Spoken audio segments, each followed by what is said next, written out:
para mantener ese lujo, ese tren de vida que tienen. Eso no es digno de un revolucionario. El revolucionario que llega al poder es para revolucionar la sociedad, para que el pobre coma, se vista, para que el pobre tenga salud, tenga educación, tenga universidades, si es posible, gratis. Todo esto se puede hacer. Pero viene una pregunta para la amiga, ¿verdad? Por ejemplo, a la Universidad de El Salvador, estando ellos en el poder, en la Asamblea Legislativa, le regalan 10 a la Universidad, Matías Delgado, que es universidad de millonarios, y le regalan 10 manzanas de tierra que valen miles de millones de dólares. Y a la Universidad de El Salvador la están casi cerrando. No le han dado absolutamente nada. Es más, a estas alturas no habían elegido ni siquiera al rector. Pasó más de un año la universidad con un rector improvisado. Entonces eso no es de revolucionarios. Y eso, señores y señoras, eso no es de años. Eso es de meses, de días, eso es de pensamiento progresista. Y no solo progresista, sino pensamiento revolucionario. Ahora nosotros entendemos, bueno, la gente que esperaba esos cambios de Funes como presidente, se equivocó. Y el Frente se llevó a Funes de candidato a la presidencia por varias razones. Pero una de ellas es porque querían manejarlo más a su antojo, que el hombre fuera como una maniquea ahí. Sin embargo, las cosas aquí, en este país, la acabo de decir, no han mejorado. ¿Por qué se crean millonarios? ¿Y por qué no se nivela ese nivel de vida para que llegue a todo lo que El Salvador produce? Entonces sí se puede mejorar un país. Esta es cuestión de querer. En este país hemos dicho hay riquezas.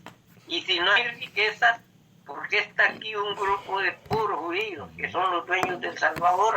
¿Por qué ellos son grandes millonarios?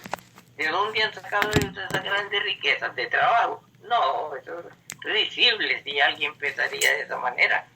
Aquí, por ejemplo, este señor Salume fue dueño de una empresa que se llama la bolsa, parece, bueno, es una que procesa el trigo, toda clase de granos, que vale cientos de millones, y eso lo ha hecho el hombre del trabajo. Los otros se han apoderado de todas las órganos de difusión, radios. Solo el que está preso ahora, el señor Saca, tiene como 15 radios. Bueno, ¿y eso a cuenta de qué? Pues con un gobierno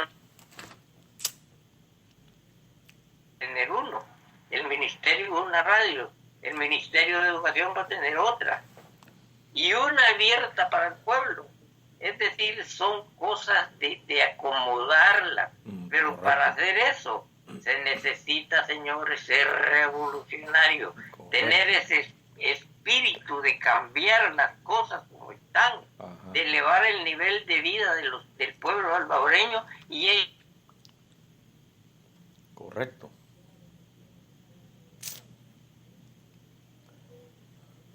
Exacto.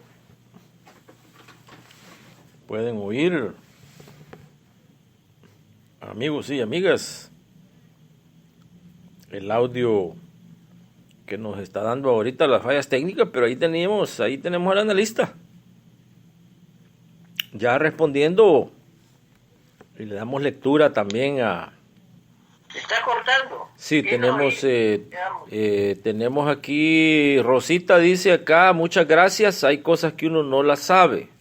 Gracias por la explicación, por eso que ustedes siguen siendo mi radio. Mire qué interesante, ¿verdad? Dice, no sabía, dice, la entrega que le han dado a esa universidad privada. Miren amigos y amigas, insistimos, esta radio la puede tener en su teléfono ya. Y gracias aquí tenemos a Pedro que nos manda este mensaje y nos dice: yo mandé ya a más de 200 de mis contactos, ya les mandé el link de la Radio Revolución. Mire, estimadísimo Pedro, bueno, de eso se trata. Aquí la información, por ejemplo, que ustedes acaban de escuchar, ¿dónde la van a...? ¿Quién la va a decir? ¿Dónde? Si aquí la escucha, ¿por qué no tenemos nosotros cadenas de dependencia? O que nos esté financiando Salume. O ahí, como decía nuestro analista, este otro señor que está preso y que tiene docenas de estaciones de radio. Esto entonces, como usted nos decía ayer en la tarde, tuvimos un diálogo importantísimo y nos decía que estos son los parásitos que se están terminando el país. Bueno, acaban de escuchar a nuestro analista lo que dijo ahí. Estos apellidos. Y que no vengan a decirles a ustedes que con el sudor de la frente ahora están entre los más ricos de América Latina. El gran saqueo que le están haciendo los trabajadores. Mire qué interesante, fíjese que hay un par de libros que han salido ya y esto vamos a ver si nuestro analista nos dice algo al respecto, porque también tiene mucho que ver, ¿no?, con lo que él le llama los últimos 7 años de este gobierno. Las pensiones de los trabajadores ha sido uno de los negocios más grandes en toda la historia de ese país. Y acuérdense que habíamos hablado de cómo los bancos habían sido uno de los negocios más grandes en toda la historia de ese país. Ese momento donde se dio esa transacción de entregarle los bancos salvadoreños al capital nacional e internacional fue una transacción que nos dicen acá los libros que le dejó más de 4.000, 5.000 millones de dólares a estas familias que, decía nuestro analista, son judíos extranjeros que han venido al país a destrozarlo económicamente y por ende políticamente y socialmente. Por eso le dábamos la pregunta que usted mandó, Rosita, nuestro analista, porque si usted decía que por qué que no se pueden cambiar las cosas en 7 años, bueno, ya usted creo que oyó que hasta nuevos millonarios hay. Y eso es nuevo. Entonces sí quiere decir que se pueden cambiar las cosas. Desafortunadamente han cambiado para mal.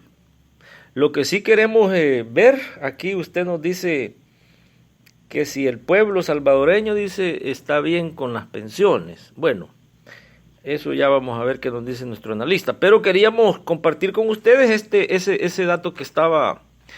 que nos estaban dejando acá unos presentadores que respondieron y que nos hablaron un poquito de lo que fueron las pensiones en México, por ejemplo. Nos decían antes del 93, antes del 93, porque en el 93 salió una ley, pero de acuerdo al libro, algunos presentadores, entró en efecto en el 97. Pero antes del 97 o del 93, dicen los expertos, México no dejaba a un pensionado sin pensión, y decía acá que algunas veces la pensión para los mexicanos era el equivalente a el salario total, 100%. Y la pregunta que le hicieron fue que cómo era eso de que los trabajadores estaban bien en México entonces. Y dice acá, fíjese que antes del 93 las pensiones no estaban privatizadas. Mire qué interesante. Y dice usted acá que tuvieron que cambiar la Constitución para privatizar las pensiones, que a partir de 1997, usted nos dice acá, de 500 semanas cotizadas que los trabajadores necesitaban para calificar para su pensión permanente en México, 500 semanas cotizadas. Cuando llegó la privatización, ya no fueron 500 semanas, sino que 1250 semanas. Y nos dice el experto que fue un salto de más del 115%. Y nos dice también que al privatizar las pensiones, esto multiplicó el número de millonarios y dejó a miles de mexicanos en la miseria con una pensión indigna, que era completamente diferente a cuando eran públicas, no se habían privatizado. Y estas AFPs mexicanas, ahora en El Salvador, fíjese usted, aquí en El Salvador hay un gran escándalo. Y ahí es donde viene la pregunta para el analista.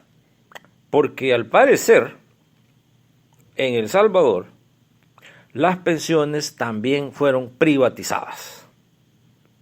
Mire qué interesante eso, porque luego después también se hizo una comparación con con el caso chileno.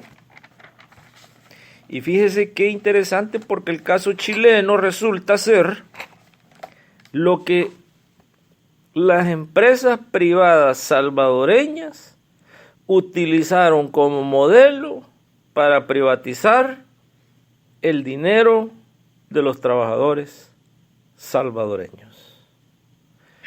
Y están hablando, y eso vamos a ver qué nos dice nuestro analista, porque la pregunta que nos han mandado ustedes es: ¿dónde están los más de 7,000 millones, que por cierto usted dice que son 8,000 millones de dólares que han generado las pensiones en El Salvador?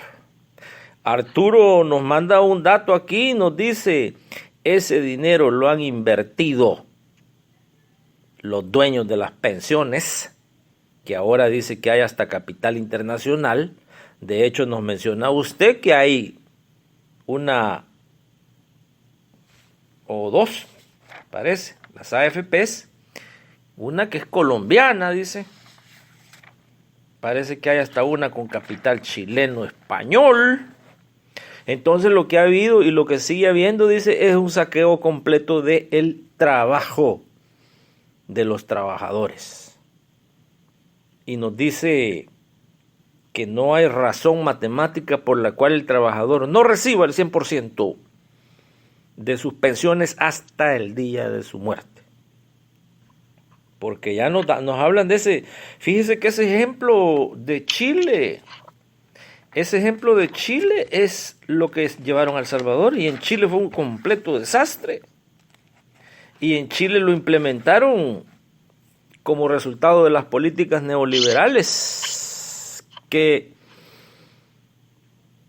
originó nada más ni nada menos